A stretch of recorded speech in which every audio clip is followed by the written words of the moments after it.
कई भक्त कह देते हैं, एकाध अनजान सा जिसको सत्संग का ज्ञान नहीं हुआ, वो कहता है जी मैंने तो जोत भी चढ़ा दी, पाठ भी करा लिया, अब भी कोई लाभ नहीं हो रहा, और मेरी पत्नी कह रही थी छोड़ दे इस नाम ने, कोई लाभ नहीं होता। तो भाई बात क्या है कि हम इस अध्यात्म ज्ञान से परिचित नहीं है।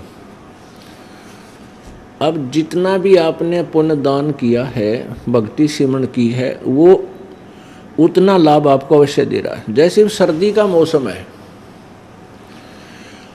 अब सर्दी का मौसम है और आपने कंबल की व्यवस्था कर ली, स्वेटर पहन ली, या तो अब सर्दी ज़्यादा हो तो और उस कंबल या स्वेटर जर्सी से भी वो के अंदर से भी महसूस हो रही है, तो क्या उस जर्सी को उतार देने से या कंबल को फेंक देने से सर्दी से बचाव बनेगा? नहीं। सर्दी अधिक है और जर्सी और कंबल ने कुछ राहत आपको अवश्य दी है, बचाव किया है आपका। तो पुण्यात्माओं, आपके पाप कर्मों की सर्दी अधिक है और थोड़े बहुत पुण्य सिमरण आदि से ही हम सोच लेते हैं हमें सब कुछ मिल जाए, और ये सोच लेते हैं कि कुछ लाभ नहीं हुआ। ये भूल है आपकी। जिस प्रकार उस स्वेटर ने, उस कंबल ने जितना उनकी अक्षमता थी उतना लाभ आपको अवश्य दिया है, और कंबल त्याग देना मूर्खता है, उसके ऊपर एक और कंबल डाल लेना समझदारी है। ऐसे ही जैसे कहते हैं कि मैंने पाठ भी करा लिया, जोत भी बोल दी, कोई लाभ नहीं हुआ, तो इस प्रोसीजर को, इस अनुष्ठानों को त्याग देने से तो हानि होगी। इसको और बढ़ाना है, एक कंबल और डाल ले, एक पाठ और करा, एक जोत और बोले, एक गोली से पेट का, सिर का दर्द ठीक ना हो तो दूसरी खा, दूसरी दोबारा भी ना हो तो तीसरी फिर खा। तरीका वही है, उसी से आराम होगा। ऐसे ही हमारे पुण्य ही बढ़ेंगे, तभी हमें सुख होगा। तू ही तुतकार थी, जपता अजपा जाप, बाहर आके भरम गया, तन बहुत किए हैं पाप। माँ के पेट में तो तू ही ईवा पत्ती आ जा थोड़ी सी आपके ऊपर, राम राम करोगे, याद करोगे, और सुख होते हैं फिर वहीं गफलत घुटी छूटी, ताश खेलना, आजा सिनेमा देखेंगे, रापत्ती आ जा जब भगवान याद आता है। तो परमात्मा कहते हैं दुख में सुमन सब करें, सुख में करें न कोई, और जय सुख में सुमन कर लें फिर दुख नहीं होवे, यह सत्कर मान लेना।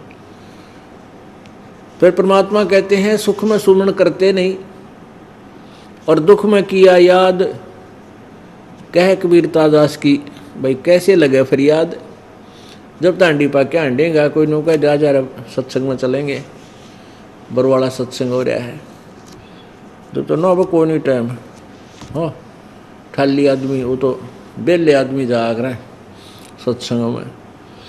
और फिर वह बिरान माटी उसकी क्यों पाप कर्मों का दौर शुरू होगा। पुण्यात्माओं, जब तक हमारे ऊपर, हमारे पास हमारे पुण्य चल रहे हैं, तब तक हमें कोई आपत्ति नहीं आएगी, क्योंकि पुण्यों का फल सुख में होता है। और हमारा प्रारब्ध में दोनों मिलाकर दे रखे हैं, पुण्य भी और पाप भी। जब वो पुण्य क्षीण हो जाएंगे और पाप का नंबर आओगा, फिर इतनी दुर्गति होगी कि इतने सूत नहीं आओगी उसके, जो राम नाम नहीं ले रहा। अब पुण्यात्माओं, जैसे आप देख रहे हो बड़े बड़े अफसर हैं, अधिकारी, राजनेता हैं, राजा लोग हैं, तो ये परमात्मा की तरफ नहीं अग्रसर होते इनको याद तो आता है मालिक, लेकिन फॉर्मेलिटी सी करते हैं। और कुछ ऐसे हैं जो गुटी शुटी भी लाते हैं व्यक्ति और कति भगवान याद नहीं करते।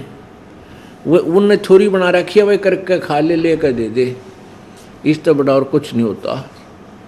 अरे वो तो हमारा परम कर्तव्य है, अपना मेहनत करके खावे और जिसका ले लिया उसका देना चाहिए। लेकिन परमात्मा का प्रोसीजर तो न्यारा है, भक्ति आत्म कल्याण का इससे भिन्न है, वो अवश्य करना चाहिए। तो क्या देखते हैं कि जैसे आप जी ने नाम ले रखे, आप तो दुखी थे, दुखी यहाँ आए, परमात्मा ने आपकी सुनी, आराम हो गया। और क्योंकि आपके पाप कर्मों का दौर चल रहा है, तो एक सुख होता है इतने दूसरा और तैयार हो जाता है दुख, कोई ना कोई कारण, तो उसका भी समाधान इसी तरीके से होगा। आप फिर क्या देखते हो कि आपका पड़ोसी या रिश्तेदार, मित्र, सखी, सहेली, वो कभी राम नाम नहीं याद करती, ना कोई दान करते, बल्कि और खूब सारे लफंडर पड़ा करें, बीड़ी ब्याड़ी सिगरेट पीवे। आजकल लड़कियां भी कभी रांद काट रही हैं और ऐसा लगता है कि इनका कुछ भी ना हो रहा, ये ना भगवान याद करते और ना कुछ दान धर्म करते, ठाठे इनके। उनके पुण्य का दौर चल रहा है, उनके पुण्य कर्म चल रहे हैं। जब पाप शुरू होंगे, जब देखना उससे पूछ करके हालत होगी। अपने आत्माओं जैसे बसंत ऋतु होती है, ना गर्मी ना सर्दी, तो उसमें ना रजाई की आवश्यकता, ना झोपड़ी डालने की, ना मकान बनाने की, क्योंकि ना वर्षा होती विशेष, ना विशेष कोई गर्मी लगती, ना सर्दी लगती। कमीज भी पहने तो पहने, ना बेशक ना पहने, ऐसी स्थिति होती है। तो और वो नालायक ये सोच ले कि मैंने जरूरतें नहीं क्या है कि क्या किस चीज़ की आवश्यकता नहीं है, ना मैं मकान बनाऊँ, ना कपड़े मोटे सिलाऊँ सर्दी के। तो जब सर्दी आवेगी और वर्षा ऋतु आवेगी, वर्षा ऋतु आवेगी, सर्दी आवेगी और गर्मी आवेगी, तो फिर पता चलेगा उस भाई ने मकान बना लेना चाहिए था कि नहीं चाहिए था। तो ऐसे ही हमने परमात्मा के नाम का छप्पर डाल लेना चाहिए, परमात्मा की ओट ले लेनी चाहिए, ताकि आने वाले पाप कर्मों के जो गर्मी सर्दी और वर्षा हमारे ऊपर गिरनी थी वो नहीं गिरेगी, बचाव हो जाएगा। जिन्होंने कोई व्यवस्था कर ही नहीं रखी तो उनके सीधे सिर फोड़ेगी, ओले आगे हुए फोड़ेंगे, वर्षा होगी ऊपर पड़ेगी, सर्दी हवा से देगी, गर्मी हवा नुकसान करेगी। ठीक है, वह थोड़ा सा समय था बसंत ऋतु का, उसने न सोची मौज माच ली है। तो ऐसे ही ये पुण्य कर्मों की बसंत थोड़ी होती है, ज़्यादा नहीं होती, और फिर पाप कर्मों की गर्मी सर्दी वर्षा खूब दे ही तोड़ेगी, खूब दुर्गति कर देगी। तो उनसे बचने के लिए हमने ये राम नाम का छप्पर, राम नाम की ओट लेनी पड़ेगी।